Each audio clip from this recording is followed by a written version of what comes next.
अस्सलामुअलैकुम वरहमतुल्लाहि वबरकातुह।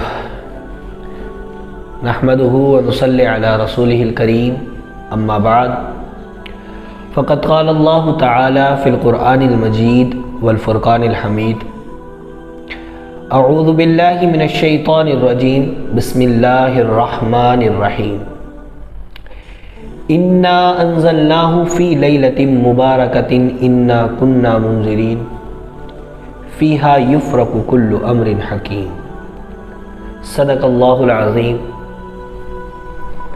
मेरे मोहतरम बुज़ुर्गों, दोस्तों और मेरे दीनी भाइयों,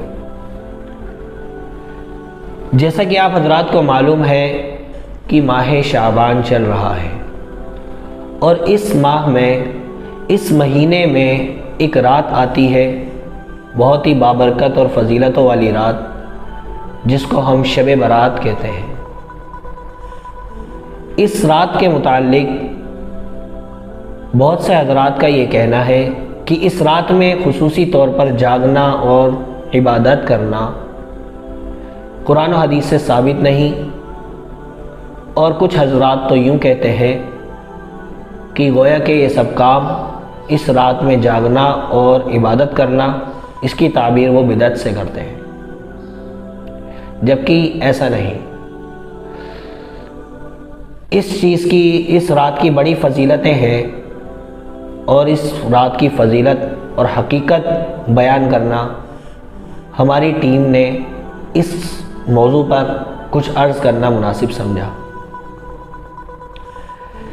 तो सबसे पहले तो मेरे दोस्तों, हम ये जानते हैं कि इस रात की फ़जीलत, इस रात की हकीकत क्या है। तो इस रात की हकीकत को हम कुछ इस तरह जानें कि 10 सहाबा रिज़वानुल्लाहि ताला अलैहिम अजमईन से हदीस मरवी है कि हुज़ूर अक़दस सल्लल्लाहु अलैहि वसल्लम ने इस रात की फ़जीलतें बयान फरमाई हैं। इस चीज़ से ये साबित होता है कि इस रात में हमें खुसूसी तौर पर इबादतें करनी चाहिए, नवाफिल पढ़ने चाहिए, कुरान करीम की तिलावत करनी चाहिए, नफिल नमाज़ें पढ़ें और तस्बीहात का विर्द करें। लेकिन हाँ, कुछ हज़रात अपनी तरफ से मनगढ़ंत बातें बनाते हैं और वो यूँ कहते हैं कि इस रात में कुछ अलग तरीके से नवाफिल पढ़े जाएं, कि फ़ला रकात में फ़ला सूरत इतनी मरतबा पढ़ी जाए और पहली रकात में फ़ला सूरत इतनी मरतबा पढ़ी जाए और दूसरी रकात में फ़ला सूरत इतनी मरतबा पढ़ी जाए। ये सब बिल्कुल बेबुनियादी बातें हैं और इन चीज़ों का कोई सबूत नहीं मिलता। लेकिन आप इस रात में जागें और खूब इबादतें करें। अब सवाल ये आता है कि हम इबादत क्या करें। तो इस चीज़ में, इस रात में आप जाग रहे हैं तो जाहिर सी बात है, कोई एक नई चीज़ इसमें ऐसा कुछ नहीं कि आप कोई नई इबादत करेंगे। आप अपनी नवाफिलें पढ़ें, कुरान करीम की तिलावत करें, अल्लाह का ज़िक्र करें, और अल्लाह के ज़िक्र में सबसे अज़ीम ज़िक्र किताबुल्लाह ही है, किताबुल्लाह की तिलावत ही है। तो आप जितना ज़्यादा हो सके कुरान करीम की तिलावत करें, अपने महबूब पाक सल्लल्लाहु अलैहि वसल्लम पे दुरूद व सलाम पढ़ें और दीगर इबादत करें, दुआएं करें, मग़फ़िरत की दुआएं करें। इस रात में आपको इबादत नहीं करनी है तो आप हरगिज़ इस रात में ना जागें। हम और आप देखते हैं कि इस रात में हमारे नौजवान तबका, हमारे कौम का नौजवान तबका पूरी रात बाहर गाड़ियों पे घूमते हैं, खूब अय्याशियाँ करते हैं, खूब खाते पीते हैं और आखिर में वो मस्जिदों में जाते हैं और 2-4 रकात अपने नवाफिल पढ़े और मस्जिद में इस तरह लेट जाते हैं कि गोया कि वो उनकी आरामगाह हो। आप मस्जिदों में जाकर देखेंगे तो बिल्कुल लाइन से एक सफ़ बनी हुई होती है। नीचे की मंजिलों में तो वो अपनी इबादत कर लेते हैं, ऊपर की मंजिलों में जाके देखेंगे तो एक पूरी सफ़ बनी हुई होती है और वहाँ पर तमाम हज़रात आराम फरमा रहे होते हैं। अव्वल तो नफिल नमाज का अदा करना सबसे बेहतर अपने घर में तन्हाई में है। मस्जिदों में जाने से बचें इस रात में। हालांकि मस्जिदें खोल दी जाती हैं कि जिन हजरात के घर छोटे हैं, जगह की तंगी है, और बहुत से हजरात ऐसे होते हैं जो चाहते हैं कि हमारी ज़ात से किसी हमारे घर वालों को तकलीफ़ ना हो, तो वो बेहतर इस चीज़ को समझते हैं कि वो घर में इबादत ना कर कर मस्जिद में जाके इबादत करें। तो उनके लिए तो मस्जिदें खोली जाती हैं, लेकिन आप मस्जिदों में जा रहे हैं और फिर मस्जिद में जाके सो जाते हैं, ये चीज़ कहीं से भी साबित नहीं। आप जितना ज़्यादा हो सके अपना वक्त इबादत में दें, और अगर आप इबादत नहीं कर सकते तो अल्लाह के वास्ते इशा की नमाज बाजमात अदा करें और सो जाएं, और फिर सीधा फजर की नमाज में उठें और बाजमात फजर की नमाज अदा करें और फिर अपने कामों में लग जाएं, तो आपको पूरी रात इबादत का सवाब मिल जाएगा। लेकिन हाँ, आप इस रात की फजीलत, इस रात की अहमियत को खो बैठेंगे, इस रात में लुटने वाली रहमतों को खो देंगे। बेहतर यही है कि आप जागें और खूब इबादत करें। इस रात को लेकर बहुत सी खुराफातें हमारे माशरे में फैली हुई हैं कि बहुत सारे हजरात इस रात में कब्रिस्तान में जाना ज़रूरी समझते हैं, नया कपड़ा पहनना ज़रूरी समझते हैं कि गोया कि कोई त्यौहार हो, कोई हलवे बना रहा है, कोई कुछ बांट रहा है, कोई कुछ बांट रहा है। तो सबसे पहले तो कब्रिस्तान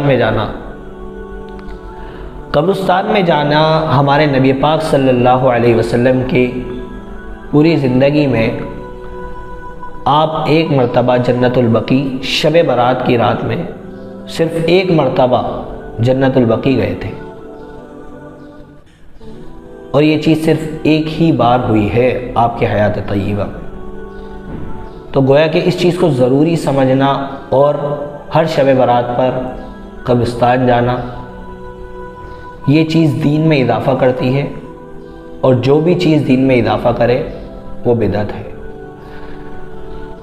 आप कब्रिस्तान जाइए, खूब जाइए, रोज़ जाइए, लेकिन हम यही कहेंगे कि आप शब बारात के मौके पर एक बार हमारे नबी गए तो आप भी एक बार ही जाएं, या कभी जाएं, कभी मौका पड़े अगली शब बारात का तो उस वक्त ना जाएं, एक आध बार चले जाएं और 2-3 बार ना जाएं, कुछ इस तरह कर लें। लेकिन इस चीज़ को ज़रूरी समझना ये बिदअत है। बल्कि आप इस रात में कब्रिस्तान जाएंगे तो देखेंगे कि कई तरह की खुराफातें कब्रिस्तान में हो रही होती हैं। कोई अगरबत्तियाँ जला रहा है, कोई मोमबत्तियाँ दिए जलाकर बैठा हुआ है, कोई खूब खुशबुएं लुटा रहा है और खूब खुशबुएं उड़ा रहा है, कोई कब्रों पे फूलों की चादरें चढ़ा रहा है, पूरी कब्र पे फूल ही फूल। बल्कि अब तो एक नया ट्रेंड चल गया है कि लोग बाग अपने अजीज़ों की कब्रों पर लाइटें लगाते हैं। तो इस माहौल में कब्रिस्तान जाना तो वैसे ही हमारे और आपके लिए दुरुस्त नहीं। आपको कब्रिस्तान जाना है, आप अगले दिन चले जाएं, पिछले दिन चले जाएं, लेकिन इस रात में कब्रिस्तान जाने से बचें। खूब तरीके की खुराफातें इस रात में कब्रिस्तान में पाई जाती हैं। दूसरी चीज़ हलवे के मुतालिक कि ये जो लोग हलवा पकवाते हैं, ये इनसे अगर कहा जाए कि भाई क्या वजह है तुम शब बारात में हलवा क्यों पकवाते हो, तो ये आपको 2 मिसालें देंगे। पहला तो ये कहते हैं कि इस रात में हमारे और आपके आका हज़रत मोहम्मद मुस्तफ़ा सल्लल्लाहु अलैहि वसल्लम का दंदान मुबारक शहीद हुआ था, तो आपने हलवा खाया था, तो ये उसी चीज़ को फॉलो करते हुए हलवा पकवाते हैं। दूसरी मिसाल ये आपको ये देंगे कि इस रात में शब बारात की रात में हज़रत अमीर हमज़ा रज़ी अल्लाह ताला अन्हु शहीद हुए थे, तो हम उनकी फातिहा में हलवा पकवाते हैं। जबकि ऐसा बिल्कुल नहीं है, ये बात बिल्कुल गलत है। ये दोनों ही किस्से माह शाबान में नहीं बल्कि माह शव्वाल में गुजरे हैं। आप हदीसें उठा के देखेंगे तो मालूम चलेगा। और ये जो लोग हलवा नहीं पकवाते उनको गोया इस नियत से देखते हैं और उन्हें बखील कहते हैं, उन्हें कंजूस कहते हैं और उन्हें जलील करते हैं। और जो इंसान इस चीज़ से बचना चाहता है वो भी इस चीज़ से, हलवा पकवाने से नहीं बच पाता। मेरे मोहतरम बुज़ुर्ग दोस्तों, हमें और आपको चाहिए कि हम अपने घर वालों को, अपने ख़ानदान वालों को, अपने मिलने जुलने वालों को खुराफातों से, बिदअतों से बचाएं।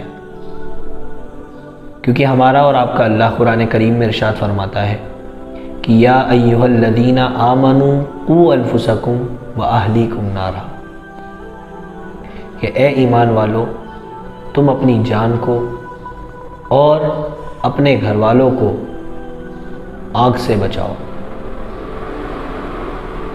मेरी अल्लाह रब्बुल इज़्ज़त से ये दुआ है कि अल्लाह हमें सही बात पर अमल करने की तौफ़ीक नसीब फरमाए और तमाम खुराफातों और बिदअतों से हमें महफूज फरमाए और हमें कामिल ईमान पर ख़ात्मा नसीब फरमाए।